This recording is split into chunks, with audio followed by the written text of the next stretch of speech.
आप मलिक बोस्तान साहब, आप ही से सवाल पहला। सर, बहुत सारी बातें कर चुके हम कि क्या खोया, क्या पाया, क्या आगे की तरजीहात हैं, क्या गोल्स हैं और क्या हम हासिल कर सकेंगे।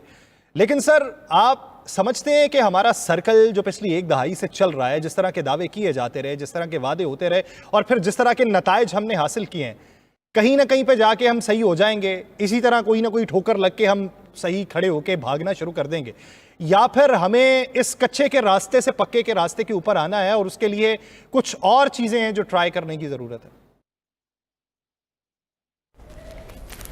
मैं समझता हूँ अल्लाह का शुक्र है, हमें अल्लाह का लाख लाख शुक्र अदा करना चाहिए। पाकिस्तान इन हालात में भी जो हमारा इक़्तिसादी सर्वे रिपोर्ट आई है वो पॉजिटिव है, नेगेटिव नहीं है। और हमारी जीडीपी 400 अरब डॉलर तक चली गई, जो कि रिकॉर्ड है, 10% इजाफा हुआ है।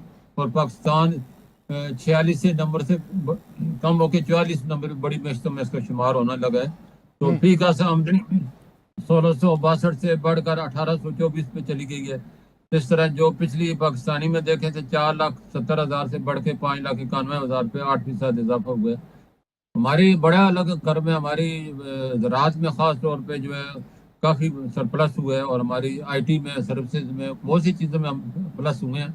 इन हालात में जबकि पाकिस्तान पूरा दहशत गर्दी का शिकार है, जंग आपके सामने जंग हुई है और पाकिस्तान ने मुंह तोड़ जवाब दिया है, और पाकिस्तान ने दुनिया को बता दिया है हम माशियत का और दिफा करना जानते हैं। हमारे जो अमन के प्रचारी ज़रूर हैं, लेकिन हमें जो चैलेंज करेगा उसके चैलेंज को हम चैलेंज करके कबूल करते हैं और उनको सबक सिखाते हैं। पाकिस्तान मलिक साहब एक सवाल सर, आपका जो डिपार्टमेंट है उसके अगर उसके नताइज देखें तो वो तो बहुत अच्छे रहे, चल रहा है, तो फिर डीएनए तब्दील करने की तो ज़रूरत नहीं, वो तो फिर ख़राबी की तरफ माइल होने की बात है। तो अगर ये ठीक नहीं चल रहा तो बकौल वज़ीर ख़जाना फिर डीएनए तब्दील होके फिर क्या होगा? मेरा सवाल जो था वो इस तनाजुर के अंदर था। नहीं, मैं समझता हूँ फाइनेंस मिनिस्टर साहब बिल्कुल बजाव पर हमें करप्शन का डीएनए में लाजमी चेंज करना है। वो हमारे खून में घुस चुका है, और करप्शन के बगैर पाकिस्तान तरक्की नहीं, करप्शन के साथ तरक्की नहीं कर सकता। करप्शन खत्म होगी तो तरक्की होगी। गुड गवर्नेंस की जरूरत है, ये बिल्कुल जरूरी है, क्योंकि हमारे इस वक्त रिश्वत का ये आलम है और आवाम के एतमाद का ये आलम है। जब तक वो रिश्वत दे नहीं तो उनको भी चैन नहीं आता, और जो काम करने उनको रिश्वत पर लगाए वो काम भी नहीं करते। तो यही हमारी तरक्की में सबसे बड़ी रुकावट है, हर जगह हमारी रुकावट। इसको रुकावट को दूर करना है, मिल के दूर करना है। तो मैं समझूँ पाकिस्तान के, आपने देखा जब भी हमारी मैशत पटड़ी पे आती है, पाकिस्तान के दुश्मन दहशत गर्दी के जरिए बलोचिस्तान को, केपी को निशाना बनाते हैं। और जैसे बताया हमारे भाई ने, बलोचिस्तान बहुत ज़्यादा अपने बिल कम करने की तरफ मायल है, और जैतून का तेल खास तौर पे बहुत ज़्यादा पौधे हैं, और उसके अगर ये फायदा उठाते हैं तो पाकिस्तान में से तो अपने पाँव पे खड़ा भी हो सकता है। तो इसी तरह हमारे वर्कर रेमिडेंस है, वो हमारे बहुत बड़ा सरमाया है।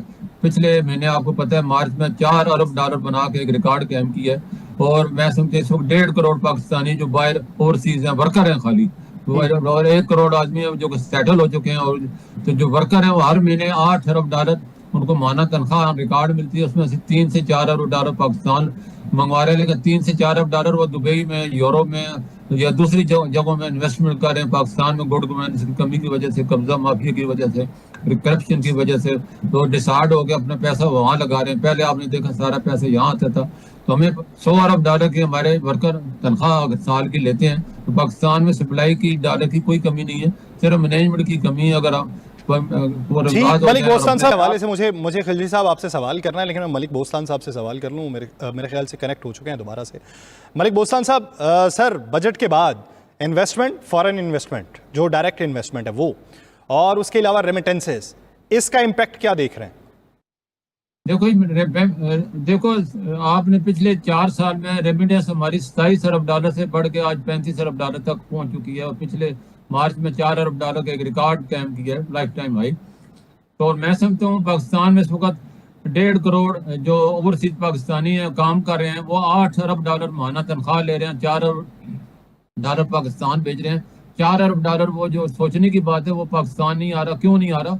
क्योंकि यहाँ गुड गवर्नेंस नहीं है, करप्शन है, माफिया का कब्जा है। तो वो लोग दुबई में और बाकी यूरोप में, बाकी मुल्कों में इन्वेस्टमेंट करें, हमें उसको टारगेट करना है। मैं हुकूमत से बार बार यही कहता हूँ, हमारा बहुत बड़ा रेमिटेंस सोर्स है। एक्सपोर्ट इतना बेनिफिट इतने लेते हैं जितनी एक्सपोर्ट नहीं कर पाते। बाकी जितनी भी वो इतना पाकिस्तान गवर्नमेंट उनको सहूलतें देती है, लोन सस्ते देती है, سیل ٹیکس پہ ان کو چھوٹ دیتی ہے، لیکن اس کے باوجود بھی وہ اتنا مطلب تنخواہ دار طبقہ تک 500 ارب ٹیکس جمع کرا رہا ہے، جبکہ ایکسپورٹر صرف 96 ارب جمع کرا رہا ہے۔ تو یہ ہمیں ٹارگٹ کر کے ریمیڈنس کو پاکستان کی طرف رخ موڑنا ہے۔ اگر ہم کوئی پالیسیاں ایسی بناتے ہیں، ان کے مفادات کا ضامن بنتے ہیں، خاص طور پر پراپرٹی میں بہت زیادہ انویسٹمنٹ کرنا چاہتے ہیں، ایگریکلچر میں کرنا چاہتے ہیں، مائنز میں کرنا چاہتے ہیں، آئی ٹی میں کرنا چاہتے ہیں، لیکن وہ کہتے ہیں کہ ہمیں تحفظ دیں، ون ونڈو دیں۔ تو پاکستان نے یہ اسپیشل انویسٹمنٹ جو کونسل بنائی ہے، اس میں بڑی میں سمجھتا ہوں فوج نے بڑی محنت کی ہے، اور کسی طرح ایم او یو تو اتنے سائن ہوئے، لیکن ابھی تک کوئی ایگریمنٹ ہو جائے، کوئی پیسہ آ جائے تو پھر ہی ہم کچھ کہہ سکتے ہیں۔ لیکن پاکستانیوں کو جو اوور چیز ہے ان کو ہم ٹارگٹ بنائیں اور ان کو اعتماد میں لیں، تو 100 ارب ڈالر سالانہ ہم کما سکتے ہیں، اور آئی ایم کی ہمیں ضرورت ہی نہیں ہے، نائجیریا کی طرح ہم یہ پیسے واپس کر سکتے ہیں۔ بہت بڑا ہمارا سورس ہے، اسی کو ہم نے ٹارگٹ کرنا ہے، اسی کو ان کو سہولتیں دینی ہیں۔ میری اب اوورسیز فاؤنڈیشن کے جو چیئرمین ہیں سید قمر رضا صاحب، وہ بھی اس چیز پہ بڑے پرجوش ہیں، اور وہ کہتے ہیں کہ ہم پورے اوورسیز پاکستانیوں کو میسج دیں گے، کوئی ایسے ہم لوگ پروگرام انٹروڈیوس کرانا چاہتے ہیں کہ وہ پاکستان کو پورا پیسہ لے کے آئیں، لیکن حکومت کا بھی فرض بنتا ہے کہ ان کو تحفظ دے، ان کو اعتماد دے، کرپشن کا خاتمہ ہو، جو ان کی مطالبات ہیں وہ پورے ہوں، تو یہ پیسہ پاکستان میں آ کے پاکستان کی قسمت بدل سکتا ہے۔